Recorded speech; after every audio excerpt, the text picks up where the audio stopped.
사실 오늘날의 신약 시대를 우리가 새 언약의 시대라 이렇게 말할 수 있어요. 구약의 시대를 우리가 옛 언약의 시대고 오늘날의 시대를 새 언약의 시대, 줄여서 신약 시대라 이렇게 우리가 말을 종종 합니다. 그러나 우리가 새 언약 시대의 축복 속에서 우리가 다 살아가지만은 과연 새로운 언약의 성격이 무엇이고 우리 주님께서 우리에게 축복하신 내용들이 얼마나 크고 어떠한 내용들이 있는가에 대해서 우리가 묵상을 좀 더 해봐야 될 필요가 있습니다. 사실 하나님의 말씀은 모든 말씀이 다 이렇게 언약적인 구조가 있다 이렇게 볼 수가 있습니다. 말씀의 성격을 바로 알고 우리가 믿어야 될 줄로 아는데요. 여러분, 하나님의 말씀은 여러분 언약적인 말씀이 되는 줄로 믿습니다. 우리가 이 언약의 성격을 잘 알고 오늘 또 특별히 새 언약의 이러한 성격을 우리가 잘 알고 주님께서 그것의 성취로서 어떠한 사역들을 왜 또 그런 사역들을 하셔야 되는지를 잘 이해하게 될 때에 오늘 복음에 대한 이해를 우리가 좀 더 깊이 하고 또 우리가 그 믿음에 반응하는 삶을 더 잘 살아가게 될 줄로 믿습니다. 할렐루야. 그래서 오늘 새 언약의 내용들에 대해서 한번 살펴봐야 할 텐데요. 사실 우리 하나님께서 창조 때부터 우리에게 언약의 말씀을 주고 계시죠. 어떤 언약이 있었습니까? 창조 때에 우리가 다 설교를 들은 내용입니다만은 선악과를 두게 하시고 그 선악과를 따먹는 날에는 내가 정령 죽으리라 라고 하시는 이 말씀 있죠. 이것을 따먹는 날에는 죽으리라, 불순종하면 이제 죽음이 찾아오게 될 것이다는 언약의 이 반쪽짜리를 말씀하고 계십니다만 사실을 따먹지 않으면 영생하게 되리라는 그 내용이 숨어 있는 것이라고 말씀을 드렸습니다. 그래서 항상 하나님의 말씀의 속성 가운데는 순종과 불순종을 두 가지로 이렇게 항상 제시하십니다. 그리고 순종하면 이런 축복이 있을 것이고 또 불순종하게 되면 이런 저주가 있을 것이다. 항상 이렇게 말씀하세요. 그것을 잘 보여주는 대목이 신명기 28장이라 그랬습니다. 신명기 28장에 보면 먼저 15절까지의 순종하는 것이 어떤 것인가를 쫙 얘기하신 다음에 순종하여 받는 복에 대해서 쭉 얘기를 하십니다. 그리고 이제 15절 이하에 보면 불순종한다는 것이 어떤 것이고 불순종하면 어떠한 심판을 받게 되는지에 대해서 쭉 얘기를 하세요. 그래서 우리가 모든 언약 속에는 이러한 순종과 불순종이 있고요. 또 그 순종과 불순종에 따른 축복과 저주가 항상 있습니다. 그런데 불행하게도 우리 인생들은 하나님 아버지 앞에서 언제나 순종하여서 축복받는 그런 길을 택하지 아니하고 불순종하여서 심판받는 이러한 이 참 비극의 역사를 걸어오지 않았나 이런 생각을 하게 됩니다. 성경의 역사를 이렇게 쭉 읽다 보면은요, 야, 이스라엘의 역사가 바로 이 불순종의 역사구나. 그리고 얻어맞은 역사구나. 그런 생각을 이제 하게 됩니다. 그런데 우리 주님께서 이렇게 새 언약을 이렇게 맺어주셔서 우리에게 축복해 주시고자 하는 그 가장 기본적인 기저에 무엇이 깔려 있냐면 순종하는 하나님의 백성을 만드시기 위해서 새 언약을 성취해 주신 줄로 믿으시기를 축원합니다. 축원합니다. 어떻게 그렇게 우리 인간들은 불순종을 잘하는지 몰라요. 그런데 여러분 살펴보세요. 이 창조 언약 때에, 다시 말하면 행위 언약이라고 그러죠. 창조 언약 때에 선악과를 따먹고 사망의 권세 아래 금방 놓이게 됩니다.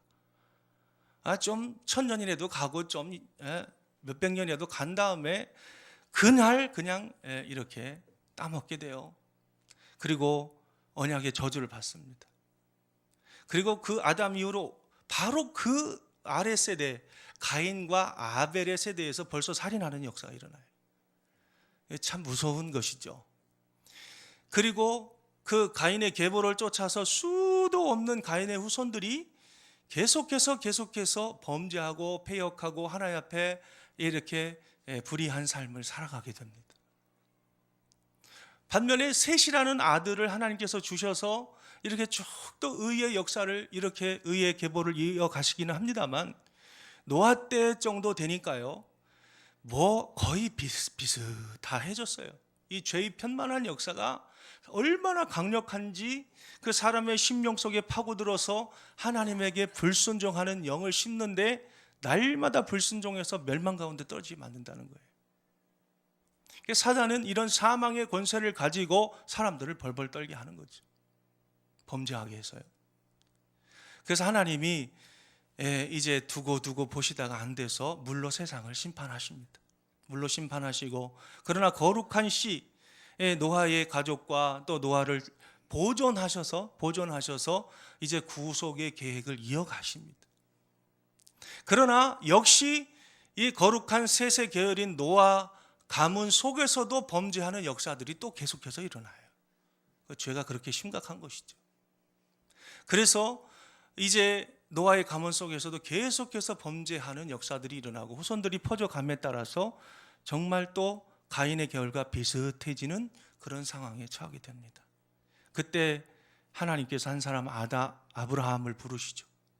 한 사람 아브라함을 불러서 이 한 민족을 만들어서 이 민족을 통해서 이 죄악으로 편만한 이 불순종하는 세상을 다시 한번 순종하는 하나님의 백성들로 만들어내시기 위해서 계획을 갖고 아브라함을 부르시는 거죠.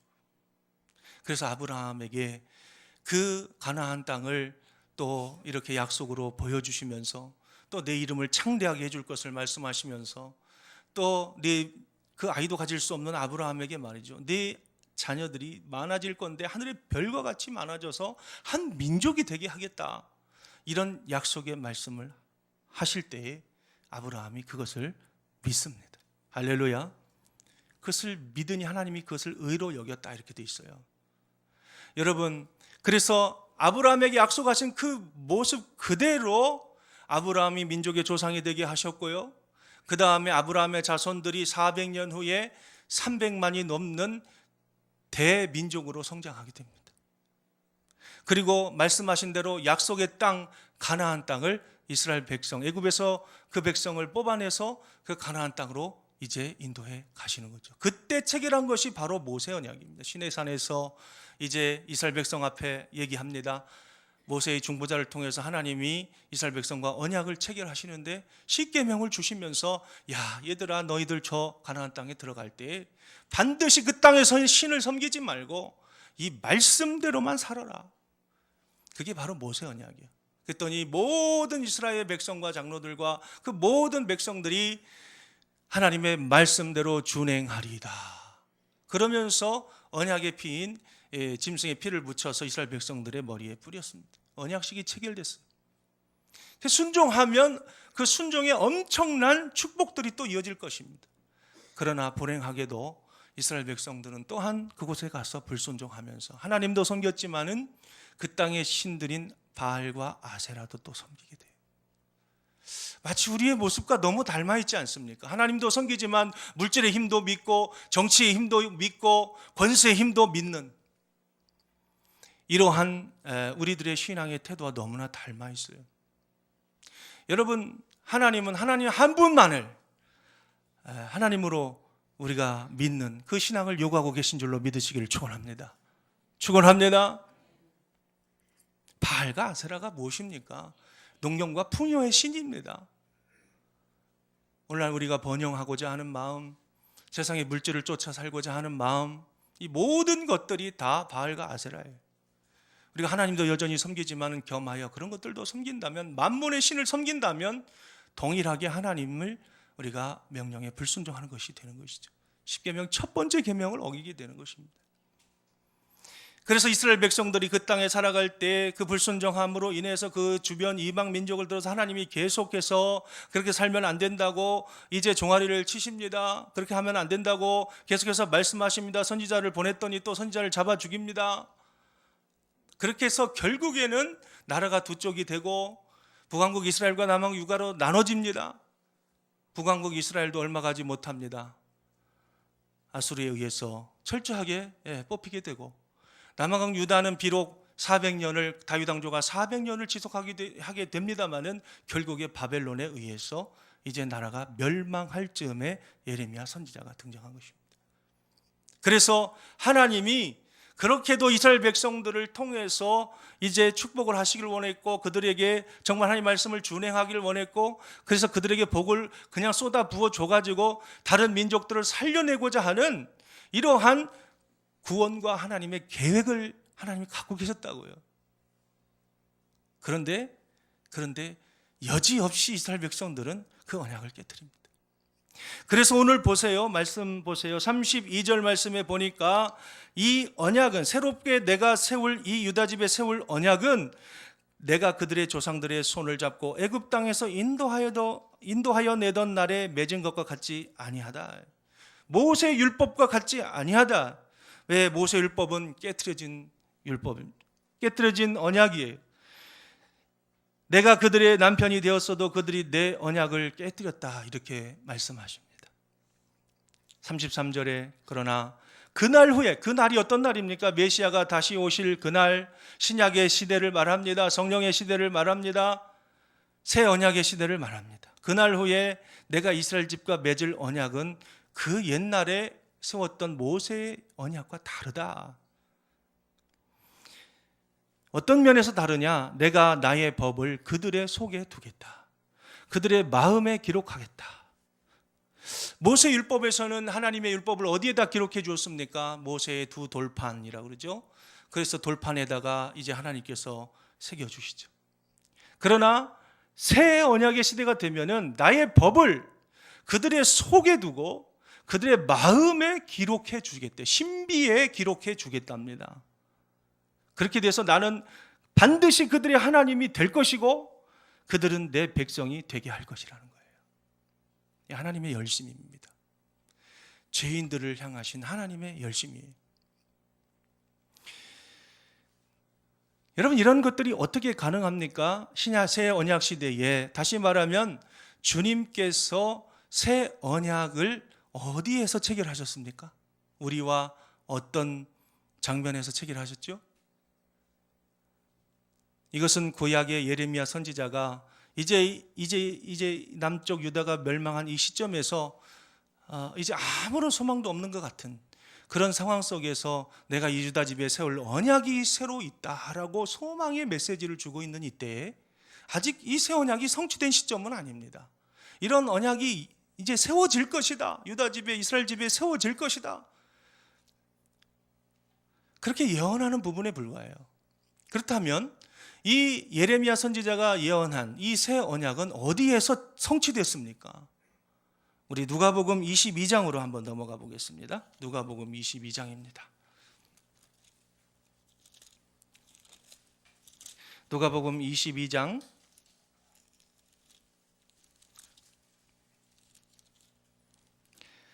우리 14절로 22절까지인데 우리 22절만 한번 보겠습니다. 22절.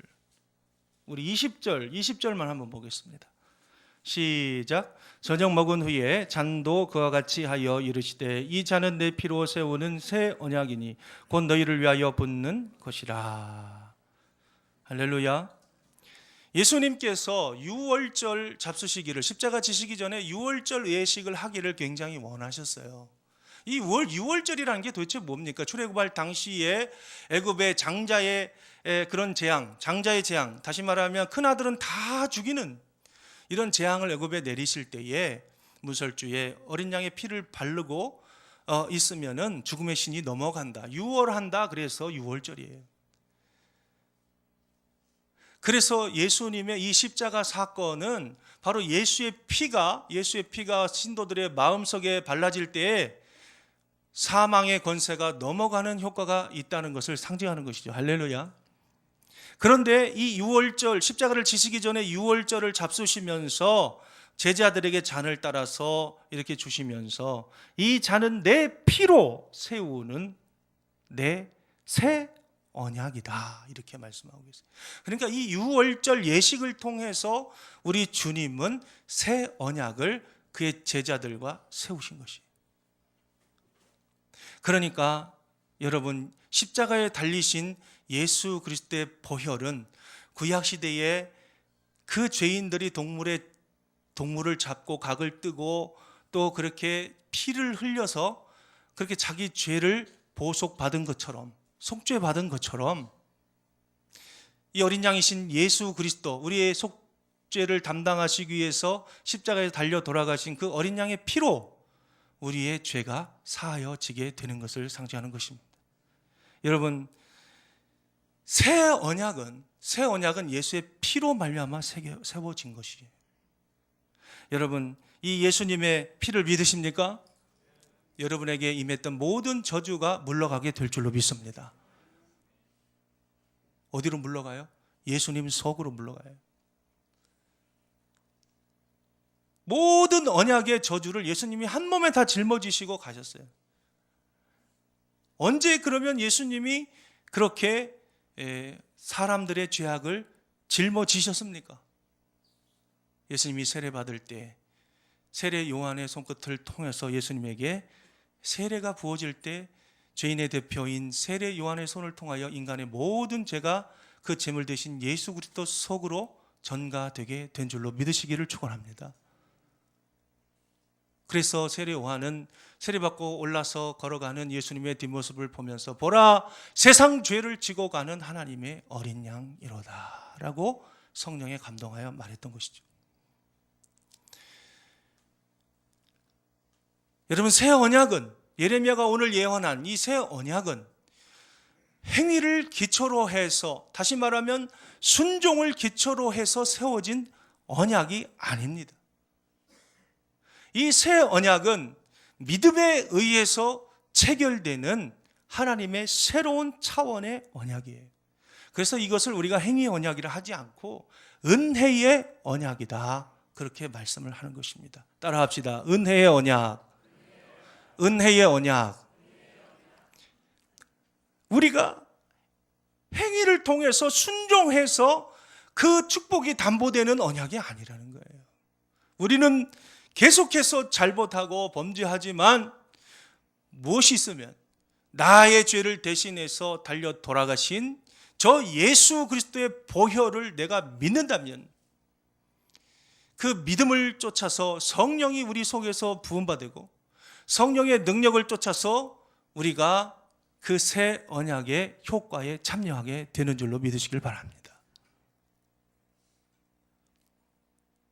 그래서 사망의 권세가 예수님 속으로 물러가서 예수님과 함께 십자가에 못 박혀 죽게 되고, 또 예수님 속에 있던 생명의 능력이 우리 속에 전가돼서 우리는 부활의 능력에 동참하게 되는 줄로 믿으시기를 바랍니다. 이게 그리스도의 은혜에 보답하는 길입니다. 거룩해지셔야 돼요. 의롭게 사셔야 합니다. 우리는 지금 최근에 이 구원파의 이들의 신앙을 보면서 참 개탄을 참 금할 수가 없어요. 본인들이 의인이 되었다 그래요. 그런데 그들의 삶을 보세요. 자기들이 의인으로 선언을 함을 받았고 또 하나님의 자녀가 되었다고 한다면 어떻게 살아가야 됩니까? 의인답은 삶에 윤리가 있어야 되잖아요. 이것이 참다운 생명이 그들 가운데 없다는 것을 증명해 주는 것입니다. 참다운 구원이, 자기들이 말은 구원파라 하지만 참다운 구원이 그들 속에 없다는 것을 증명해 주는 거예요. 그들의 삶이.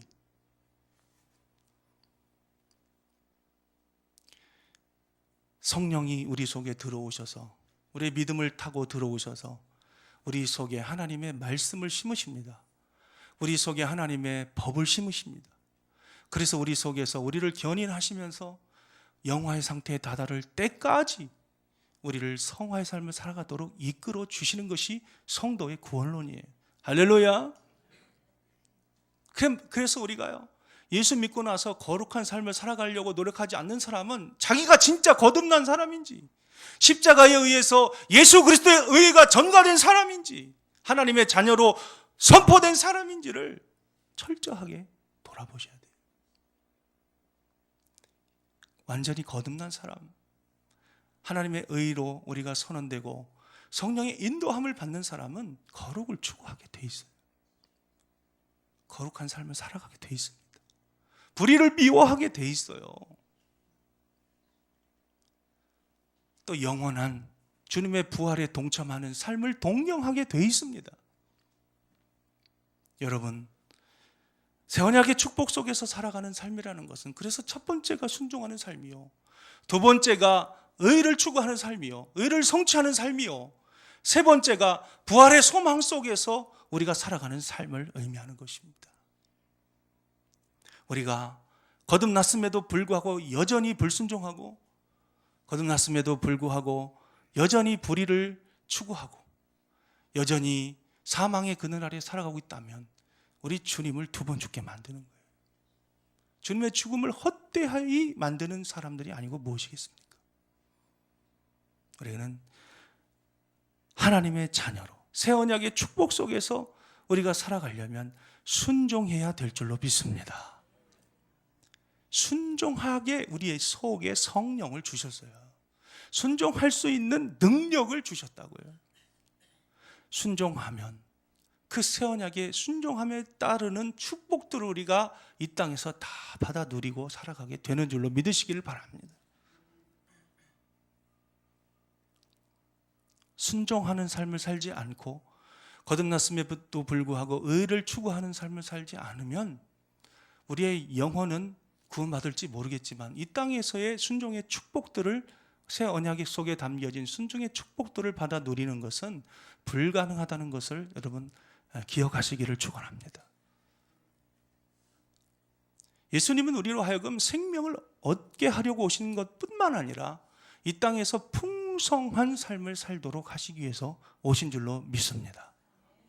이 풍성함이란 영적인 풍성함과 정신적인 풍요로움과 또한 세상적인 축복을 다 포함하고 있는 것이에요. 저는 사랑하는 금강교회 여러분들이 이러한 새 언약의 축복 속에서 순종하는 삶과 정말 하나님의 의를 성취해 나가는 성화의 삶과 부활의 소망 가운데 날마다 즐거워하시는 여러분들의 삶을 살아서 날마다 새 언약의 축복을 받아 누리시는 여러분들 다 되시기를 주의 이름으로 축원합니다. 축원합니다. 축원합니다.